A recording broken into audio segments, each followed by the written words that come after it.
Hello everyone, if you're trying to play Pragmata and you keep getting this error, fatal D3D error, DXGI error device removed, then you have come to the right place, because in this video I'm going to show you how to fix this error on Pragmata easily. So this error has multiple solutions. I'll show you 2 to 3 solutions of how you can fix it. The first solution is you're going to open up your games platform, you're going to right click on Pragmata, go into properties, click install files, and then click verify and target your game files on Pragmata. Once you do that, it will verify your game's files. Afterwards, now what you're going to do is you're going to open up your web browser, and then you're going to go on to AMD GPU. If you have an AMD card, I'll show you Intel and NVIDIA then. So you're going to go ahead and update your graphic card's drivers to the latest drivers.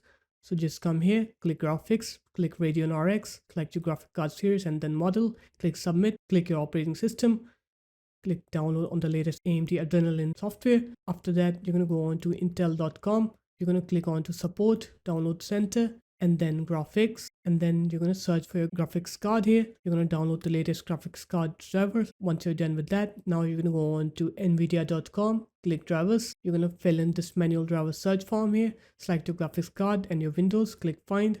It will find the correct GeForce Game Ready driver for you. You're going to go ahead and download and install it. Once it's done installing, now you're going to go ahead and restart your computer. And once you're done with the restart, now I'll show you 2 more fixes. They both work for AMD and NVIDIA. I don't have one for Intel right now. So if you have an AMD card, you're going to right click on your desktop, go into AMD software here. You're going to go into performance here and then tuning.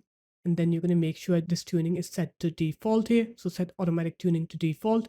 And if you have an NVIDIA card, now what you're going to do is you're going to right click on your desktop, go into NVIDIA control panel here. Afterwards, you're going to go into help here, and then you're going to enable debug mode. So what this setting does is it sets your graphic card settings to the factory settings. It removes any underclocks or overclocks that you may have set on your graphics card so as to make it stable. Afterwards, you're going to close this up, and then you're going to go ahead and try to play the game and check if that fixes your issue.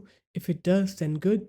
If it still didn't, then the last thing you can try to do is you can try to delete the shader cache folder of Pragmata. So you're going to go to your Pragmata games folder, go into C drive, program files 86, Steam, Steam apps, common, and then Pragmata here. And here you should have the shader cache folder. You're going to go ahead and delete this folder. So just delete this folder, and then you can go ahead and try to play the game, and you'll see that your game will most definitely work now. So there it is, guys. That's how easy it was. If you guys found this video helpful, make sure to leave a like, comment, and subscribe to the channel. And I'll see you in my next video. Peace.